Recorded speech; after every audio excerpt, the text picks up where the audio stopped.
Welcome to our new podcast, Indie as Fuck, where we have raw, unfiltered conversations about fashion design, business, and everything they didn't tell us in fashion school.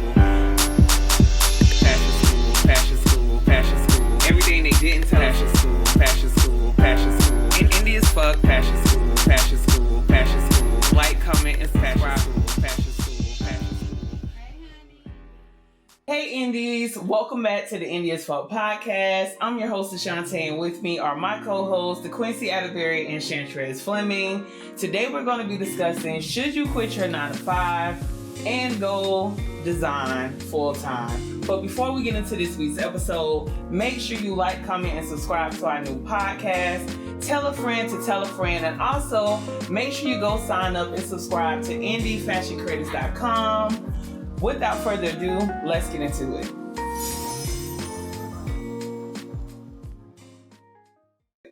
So, I want to talk about what it was like before I quit my job, right? Mm-hmm. I know we all got a different story. We've been friends for a very long time, first of all, so we can give them a little history. You guys know that we went to school together. We've been friends for a very long time, but we all still got kind of different walks as to how we got into fashion full time. So for me, I was working for Walmart.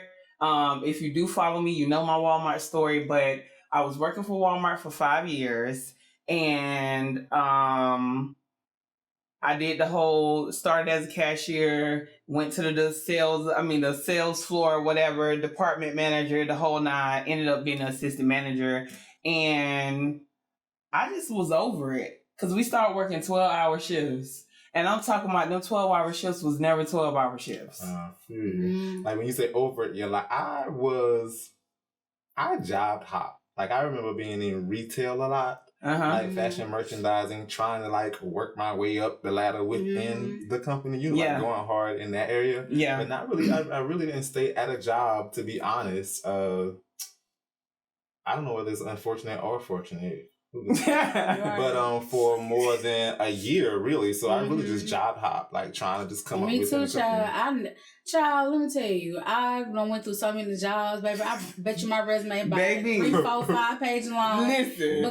But I was like, girl, I don't like this. I remember though, when me and you reconnected and we was talking, I was working at Home Depot, right? I think I was working at Home Depot as a merchandiser, going to different Home Depots doing the merchandising or whatever. And I was like, girl, I am over this, girl. I do not want to do this job no more, honey. I am tired. I be falling asleep coming home. I don't want to do this anymore. I'm like, girl, what you think? You be like, quit that damn job. I always tell people to quit their job. But we're going to talk about what you should, think about before you quit your job, y'all. What you should think about, and what happens after you actually quit it. But I am team quit your job. There is no plan B. There's only plan A. It has to work. And I want all the smoke. I'm more so, it depends on the situation. I'm more 50-50. I'm more 50-50. Yeah. You know me, I will keep something on the hanger a little bit. Like the Amazon warehouse flex thing. But okay, it's getting tight. I'll go work like a day or two or something like that. So it's like one foot in, one foot out. Yeah, it's like, okay, I don't have any sales. It's really low. Let me go just work at this warehouse real quick for like 5 hours or something something like that. But I haven't been back since December, like beginning of December. Right. So when I was about to quit my job, I had started CO already, but I remember I had quit like a little page on Wix. It was like a website on Wix or whatever. And in my head, I was telling myself, if I could make this salary, at that time it was $48.5, right? So that was what the assistant managers make. I don't know what they make now, y'all, so don't quote me on that.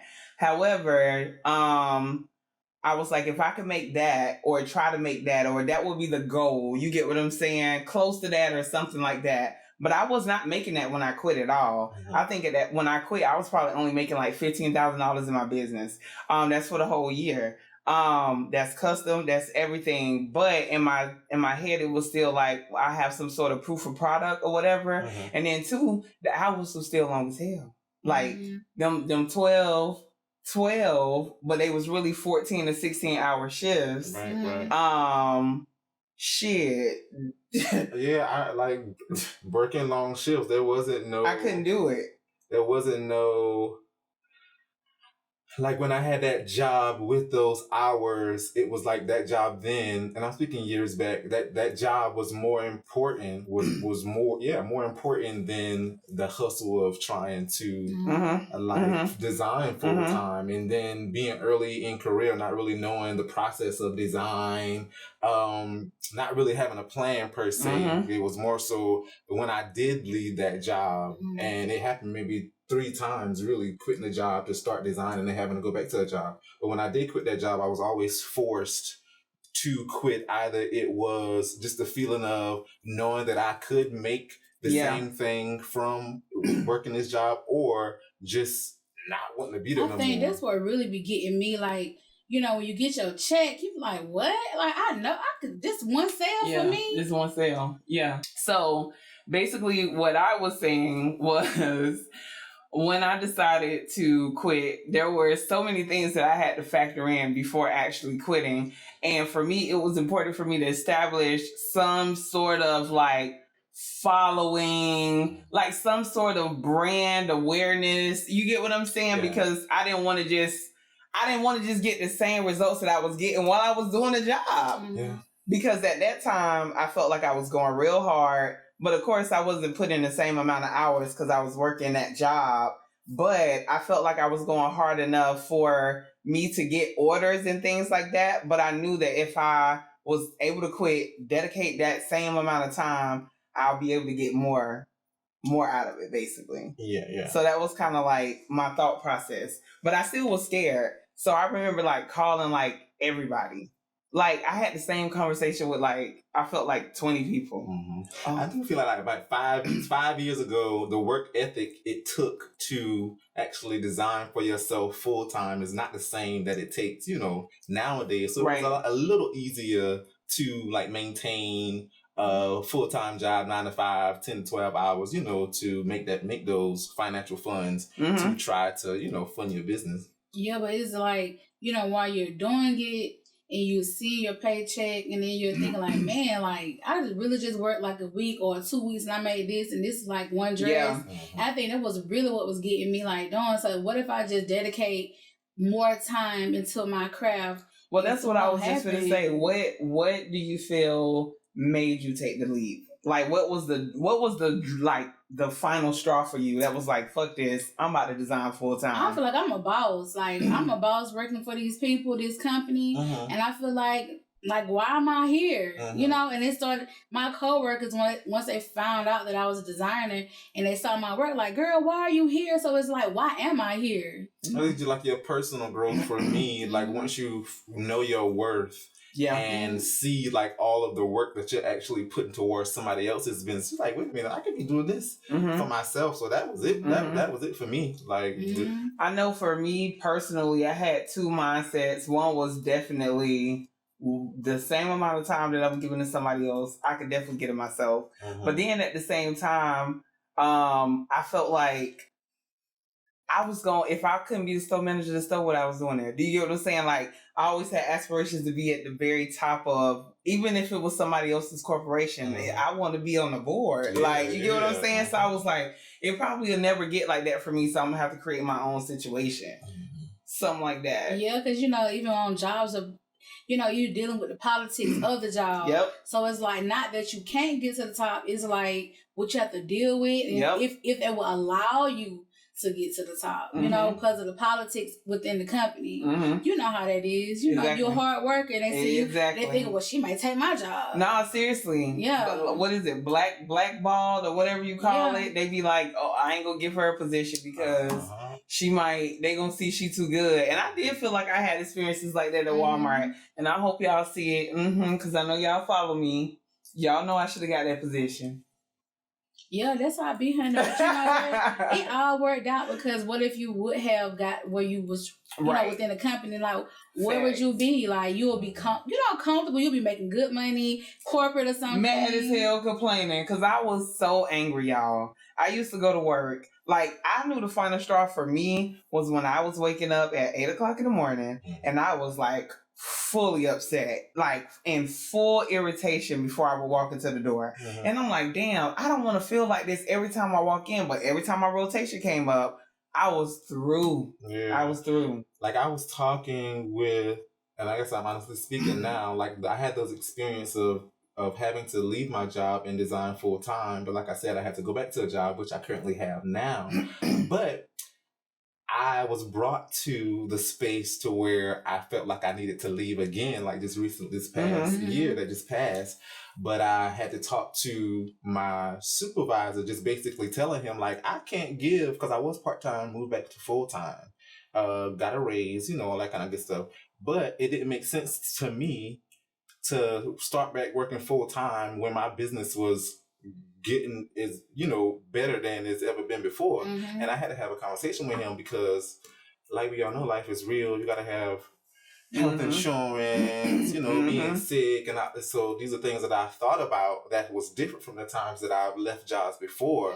So, and then being in a relationship, having to consider somebody else. So just certain circumstances, I feel you would have to really think about when you are having to take that leap. But now I'm able to really leave from that conversation. I told my boss, if there's something that I need to do, like, I'm gonna leave. Like, expect me to not be here. Like, if I have to take off 2 days, like, expect me not to be there. And I'm grateful to be able to have a relationship with my job, like that. Yeah, well, you can do that. Understand. Yeah. And I mean, that's how I feel like with the Amazon and the Flex at the warehouse, you can like really go whenever, like you don't have to really be there. So I feel like it's still part of me. Like, I feel like I have a big leap, but then it's still that sense of security there too. Like, well, let me just hold on in case, if I come into a super slow time season and I had it to fall on. But I just, like you said, like, even when you're in a relationship, I'm married, so having to consider the other person, like have the conversation, like, hey, this is what I'm feeling, But one thing that I did learn early on in our marriage is that when we first got our first apartment, it was based off of both our incomes. Yeah. And so when he fell on hard times with his, it was all on me, and it was hard going to school and doing that. So it's like, okay, now I'm making smart decisions. You're an entrepreneur. Both of us working. Okay, well, it's based off of one person's income, because if I have a slow season or something happen, we're going to be good. So just being an adult mature about, okay, where I'm really at. We're not like 18 anymore living with our parents. Like, we have adult bills and stuff. And see, I think that's something important that you just discussed, because, well, we have differences, which is why I love my co-host so much, is because we all do have different lifestyles in our journey, right? So Chantrez is married, Quincy has a partner, and I live by myself, basically. You get what I'm saying? So for me, where they are in situations where they have help or whatever, I am taking care of my responsibilities by myself. And so if you're thinking about quitting your job, just like they said, if you're by yourself, you got to factor in, how am I going to make this thing happen, whether it happens or not. But if you have a partner, you have to factor in, one, telling them that you're going to quit and what they feel about that, and then what comes along with that. And I know that for me, having a friend that is married and that has a partner, I know that it still is not as easy as it seems. Like, do you get what I'm saying? So like, where I feel like I may feel like, well, you have help or whatever, now in the experience, especially in the design experience, because it takes so much than it gives, it's still not like, it's really like, if you don't have a lump sum of anything, it doesn't matter if you have a partner to help you or not. Because what we do, it takes a lot of money.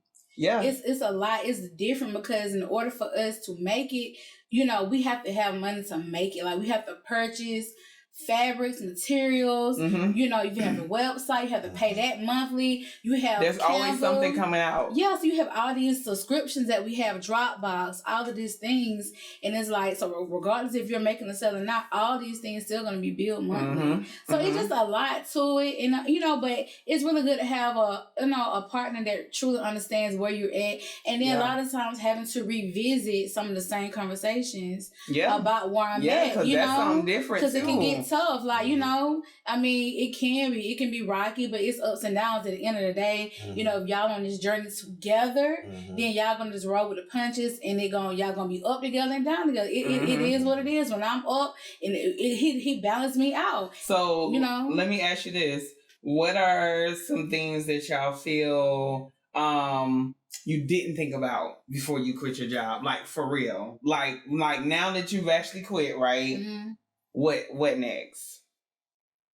I think for me, how important it is to really be consistent with having your brand awareness online, like posting that stuff. Because in your head, you're like, think about this. We were born like in the, you know, the late 80s or 90, and we come from like social media, like, oh, that's just social media, but it's not just social media. Like, you know, it's like, it's very important to post. I struggle with that, you know, and so I've noticed with this prom season, I was not posting prior to prom season. I wasn't posting as much. Now that I'm posting a lot, I'm having more orders. Results. That mean more money. Yeah, so it's like it's very important. So that's what I didn't think about. Okay, I really need to be consistent. If I am failing in my business, it is because of something that I'm not doing.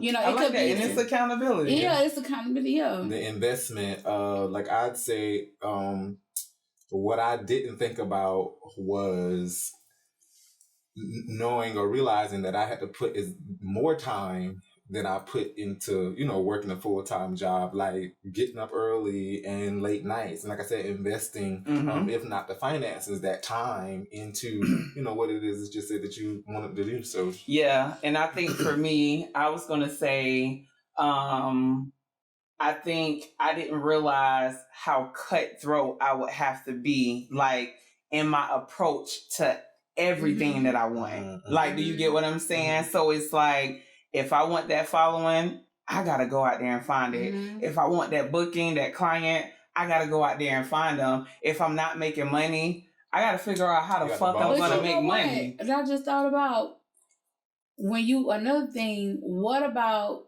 your social life is different from when you work? That's what I was just going to say. Oh, girl, I am so glad that you said that. Social life. That's a, oh my God. What I need to say about that is what we don't realize is how much your social life changes. So what I mean by that is that what about all the things that you cannot make it to now? And I'm talking about, I am almost probably looked at by some people as she not going to show up. Like, I ain't even going by her. She ain't showing up. And it's not that I'm not trying to show up. It's just... But, you know, I think over the last past year, though, you have shown some more things. And I feel like you really made an effort. Like, okay, well, I'm gonna go to this. Yeah. You don't have to spend hours and hours at no event. You know, just go have a good time, take some cute pictures, get some cute footage. Yeah. Go home. I mean, but that time management is really hard because your social life changes. You go from interacting with people every single day to being by yourself, especially with what we do if you don't have associates. And if you do, you ain't got that many unless you got a big corporation. Real friend, you find out who real friends are. I know for me, like, friends dropped off, not because they were bad friends per se, but because, like, when I was around them, I felt like I was wasting time. Like, if we ain't talking about making money because I was a business owner, it was like, what are we doing for But real? then let me ask you this, though, because I was actually reading something the other day that was kind of talking about that, and they were saying, like, as entrepreneurs, that is something that, you know, you start to feel that once you become an entrepreneur, if nobody around you is really walking in that same speed, talking about the same things or whatever, but what about when you come to recognize in the journey as well, like, those same people, like, y'all just don't share the same interests? Do you get what I'm saying? Like, what I'm trying to say. What's the word? It's like when your family and friends, like when people get upset that your family and friends aren't supporting you. You get what I'm saying? And so you realize that your family isn't your clientele. You get what I'm saying? Like, I feel like it's kind of like your social life also changes in that way, but it's not always in a way where if you're not doing the same thing I'm doing, we can't rock. But I feel like you have to get a little far in your journey before you recognize that you don't have to rock the same way that I'm rocking for us to rock. But when you first become an entrepreneur, sorry, it took me a long time to bring that around. But do you get what I'm saying? Like, when you first become an entrepreneur, you feel like if you ain't doing the same thing I'm doing, it is what it is. And I feel like ain't nothing wrong with that, right? Because of course you need that motivation and everything to get going. But I do feel like there comes a part in your journey where you have to recognize like the people around. Maybe that's where I'm at now, where I'm just like, I recognize that everybody don't got to move at the same speed that I'm moving. I'm seeing my friends and family for who they are and how they move, and I'm respecting that now. And I'm not judging them because they're not posting when I post, or they're not. Does that make sense? Because entrepreneurship will make you start looking at everybody crazy because you already looking at yourself. Yeah. I get what you're saying. Does that make sense? I'm sorry. And I feel like over time your interests can change, and then you can, what you was interested in, the conversations that you used to have, you're really not interested in those things anymore. And that it's kind of like once you start elevating it, maybe like in your entrepreneurship, and you kind of can start to realize that sometimes the people around you, we really don't have the same interests. Like, we're really I guess you can kind of see the difference in and what other. Makes them different is what I like about them. Does that make sense? Because for me, I'm gonna just tell y'all this. I feel like I was one of those friends back in my time. I'm working on being the best friend that I can be to the ones that I love the most. However, I do feel like back in my time, right, because I'm a Capricorn, right, real hard work driven, so I feel like everybody around me got to go at the same speed. But I recognize that it's just not how the world works.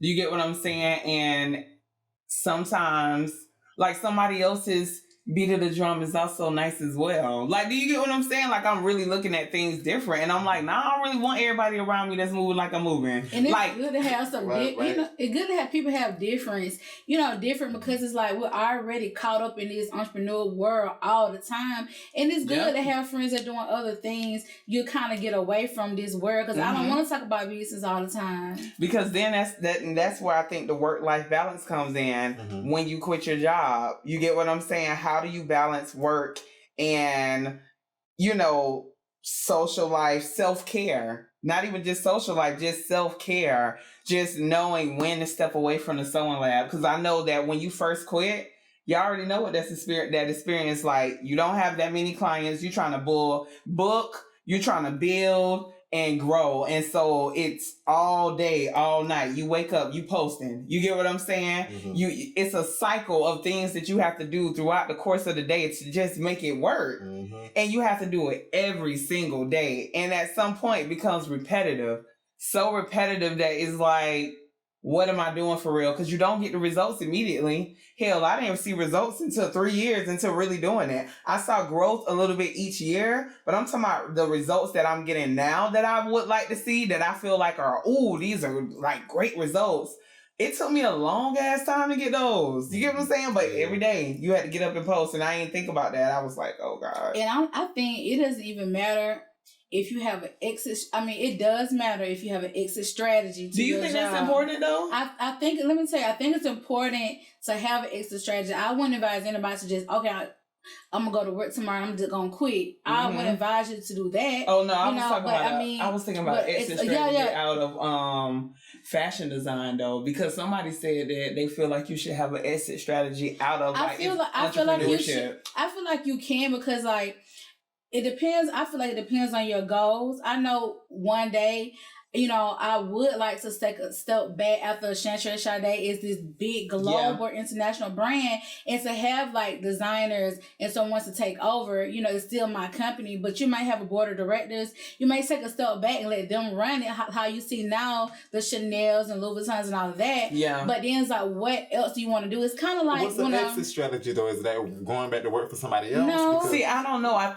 think that what they meant by exit strategy as it relates to entrepreneurship is knowing when to move on to something else. Yeah, I feel like, because that is something about entrepreneurship. You got to know in your journey, which a lot of designers don't know, which is why they spend a lot of years like broke, busted, and disgusted, is because they don't know when to tap out. What I mean by tap out is like, if you tried, it's not worked, it's okay to move on. It's okay to be like, I started in design, now I'm a stylist, now I'm a makeup artist, now I'm a, you know what I mean? Like, it's okay. That's what I mean. Like, you get what I'm saying? Like, and it don't mean that you can't design. I feel like that all brings us back to, like, the whole reason on why we would quit our job in the first place. That reason why we quit our job, or why we are planning to quit our job, why we feel like we don't need to be here, whether it's to do something in particular, or you have that entrepreneurial spirit, whether you feel like, I need to be the boss of something. Regardless if I'm a designer, I'm gonna be an entrepreneur in something. Right. But but you know what too? It kind of like when you said like knowing when your journey is over. Like, if I tried this, it's not working, I move on. But then sometimes you gotta think about, okay, what is the why though? Why am I doing this? Yes, and I feel like my why is I can't see myself. I can see myself having many different businesses, but fashion design will always be my first love, my passion. I'm not gonna stop being a designer. You know what I mean? And I feel like, so it's like really truly believing in yourself, even when it's so hard and so dark, even when you can't even see in front of you, can't even see your So what about? So let's talk about the perception versus the reality of it, right? Because you know that when you quit your job, perception for me would be what everybody sees you on social media to be. You get what I'm saying? Versus like what is actually happening for real. It's when you grow the following and nobody still books. You get what I'm saying? Like, what happens then? And I think that there is a big misconception about what you have to be and who you have to be, like, to be a designer.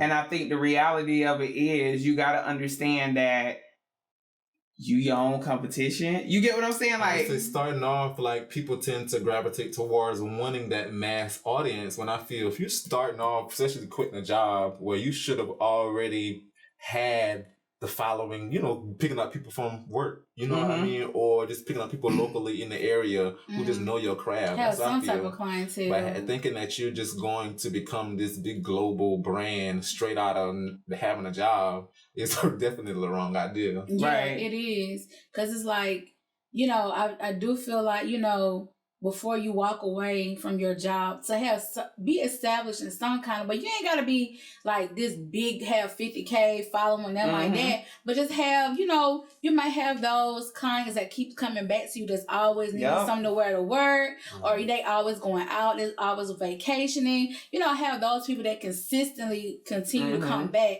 So that's really good too. But, if you don't have any clients or you don't have any proof of product. I think that's when you just go and cutthroat. You get what I'm saying? Where you just like, I'm gonna quit my job and I'm gonna design. And I do feel like none of us did it in that way exactly, because I know we all had our own clientele. You know what I'm saying? We were doing all that stuff. Another thing I didn't think about, and it just dawned on me, is like knowing that you're gonna have to do more than just make clothes when you quit your job. Like, you got to respond to clients, you got to do paperwork, you got to have these plans, you got to do more than just the creative side of design. And one thing that I really want to get into, like, I love the fact that you joined like the fashion organization. And I was like, I need to be more social in my industry. I feel the same way though, because it's like all the stuff I feel like I be doing,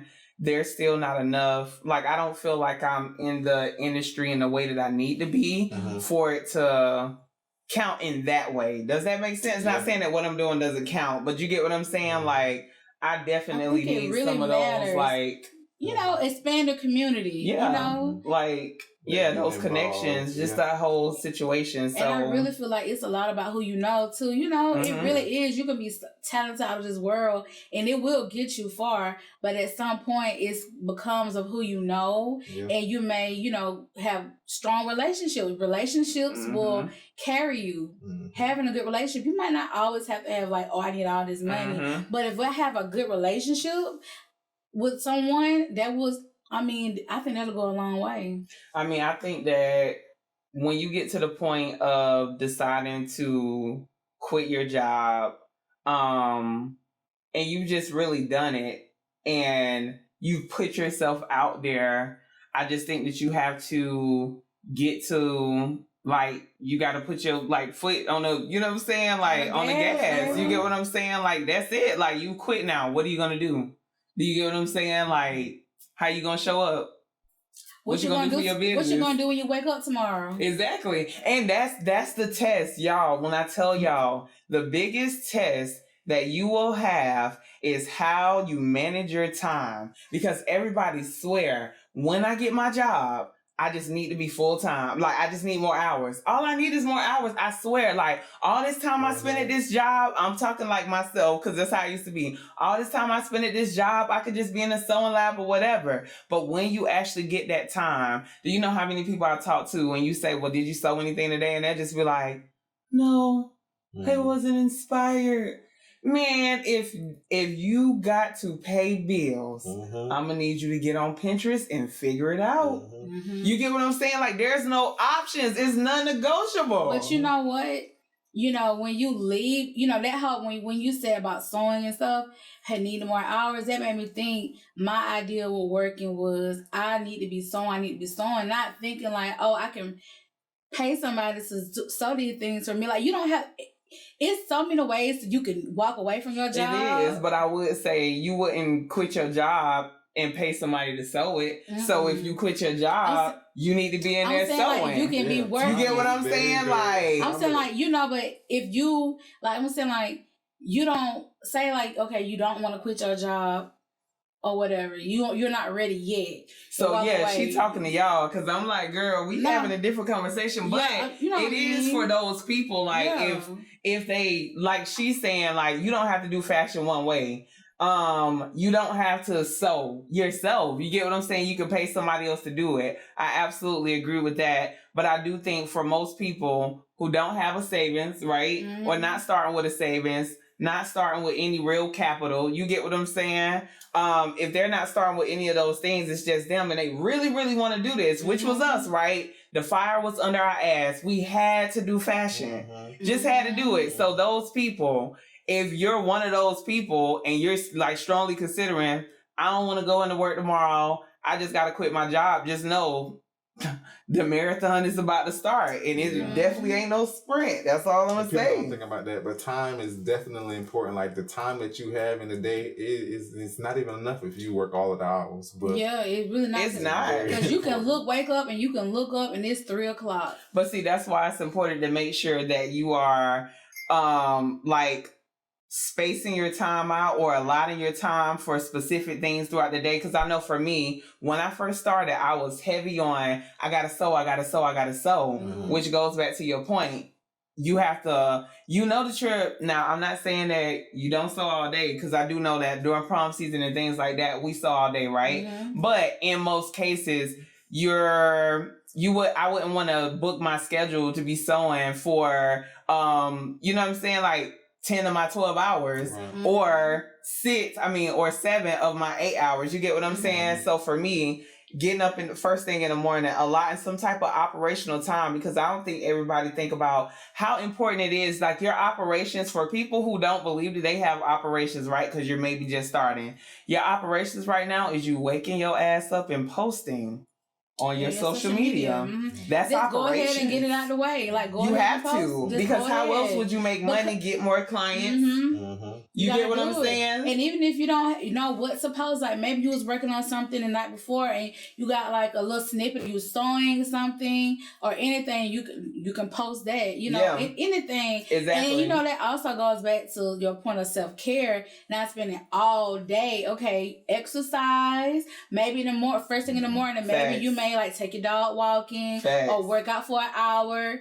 Get yourself together for the day, then jump into your day. Because I feel like for me, once I start going in that lab it's really hard to pull me out of there. Like, so. Yeah, I think you got to find that balance. If you're going to, whatever you got to do to get you going. And I think decompressing is important as well, because I am a firm believer in decompression after a long work day. So I like to start early and try to decompress later, and like I would want to stop at a decent time. So most of the time, like if I'm in the sewing lab later, it's because somebody else here, but it ain't because I'm really doing something. Do you get what I'm saying?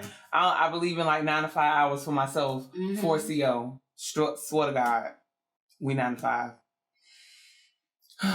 Just thinking about it right now. And I believe in all I can think about is, damn, I work a lot. I have to work a lot. You do. You do. But when you first leave, you're like, look, rent due next month. These bills are due. When the I gotta 15 get it come, going. you literally start counting down. That's me. Like, it's the 15th, it's the 16th down. Soon as the 15 hit, every single month I count down. All right, we got rent, we got this, we got that, we got all these things that come out on these certain times, and that's why I align my whole thing. Like, y'all got to do what y'all got to do to make it work for you, because once you become full time, you are responsible for making sure your payments come in a timely manner so that you can take care of your bills. It's going to be hard as hell because you're going to give hard dates and everything, and people may or may not pay. Those real things happen, but it's like, what are you going to do when that happens? And that's the reality that a lot of people don't talk about, but a lot of us deal with. What happens when the customer don't make the payment, but you was booking on it and that was going to pay your rent? What are you going to do? You going to tap in, tap out? You know what I'm saying? Yeah. Do you fall in? Like, what we roll in the ground? Pick up another source of income. Okay, what's another hustle I can do? It's something else I can do to fill that gap in. That's it. And I feel like that's where a lot of, and one thing about the pandemic, I feel like it birthed a lot of entrepreneurs. Like, I got to fill the gap in, going to work. Multiple hustles. I don't feel like I want to risk my life going to this job. Okay, what can I do? Can you do hair? Can you do makeup? Can you do graphics? Can you sing, baby? Can you do make some beats, baby? What can you do? Baking cakes. I'm selling waffles. You want to be a dog walker, house sitter. What? Yeah. Anything. That's real. I feel like when you're an entrepreneur, I feel like all bets are off. Whatever you need to do to fill those gaps in, as long as it's legal now. That's it. I feel like you did it fill them gaps in, do what you do. And I feel like, once I had built strong relationships with entrepreneur friends like you guys, it really helps to have other people that can relate to you, because at the end of the day, you can have a best friend from childhood all you want to, but if they're not walking in this way that you're doing they really can't grasp what it means, because in their head they may think, why don't you just go back and get a job? But no. It don't work like that. No. And that's important, because I know definitely I've had some real hard conversations. I remember some hurtful conversations I had with people about my decision making to be a designer. You get what I'm saying? And you really got to hang around people that understand your journey. And I do feel like majority of my friends are designers, and people think that you can't be friends with designers. But at the end of the day, y'all the only people that get it. Like my designer friends, they're the only people that truly get it, or other entrepreneurs in that aspect. I do have family members that get it, but they're entrepreneurs as well. Do you get what I'm saying? So I do feel that not to have the compassion or empathy, you have to be an entrepreneur, but I do think to possess like the truest compassion to what we go through on a daily, you have to have some experience to entrepreneurship to get it. Yeah, so it feels really good, being able to vent to your entrepreneur friend and they understand. And I feel judged. Yeah. Not feel like looked at weird or crazy, or just feeling understood, or just like somebody really knowing like what it feels like when somebody does not pay they invoice on time. Like what it could really do for you. And if you're having a hurt moment about it or whatever, and I'm talking from real experience, it's like having somebody to truly understand it, y'all. Because I be feeling crazy. I feel like as an entrepreneur, I feel like you do feel crazy. You're like, why? Yeah. Like, why? You know, sometimes I'm like, why am I doing this? Because talking about a job, I feel like I don't have a 9-to-5 job. Honestly, I guess that's why I'm able to have this conversation. But it's the mindset. Because when I go into work, I guess I've trained these people to treat me like, my brand, the Quincy Atterbury. I walk in there like, I'm not no worker, just like, that's how but then your job is like within the industry too, so I feel like they really like help. And there are people within my department to where they aspire to be designers too, like they have their own business. So really seeing you walking there, being able to be that with liaison or whatever really for them to see. And I got this one girl wanting to like intern and stuff like that, so I'm testing her out at the job. Let's go, honey. What you know how to do, sis. Right. Yeah, so it's like you're not really detached from your brand. You're still in it. You in a different, I guess, a different realm of it, but you're still in it. But I think that's go ahead. That's helping me stay there. With that mindset and with the lenience that I have there. Also, while I'm there, I'm having the conversations with my partner, and in my mind, I am making a plan for when I do plan to, go design full time without that job. And it's to a point to where I'm comfortable to see myself designing full time without those finances. Like, of course, healthcare and stuff like that is good with the job. And those are one of the things that I'm making a plan to have to deal with and have when I don't work there no more. And see, that's what I think is so amazing is that I know Quincy can definitely speak to being full-time and not being afraid to go back to get a job once you've gone full-time, pretty much. You get what I'm saying? Because you talking about going full-time again, it's again. You get what I'm saying? So it's just kind of like not being afraid to go back and get a job if you need to. And I know I can't really speak to that, y'all, because when I tell y'all, when I say your sis all in it, somebody say go get a job, I might bite your head off.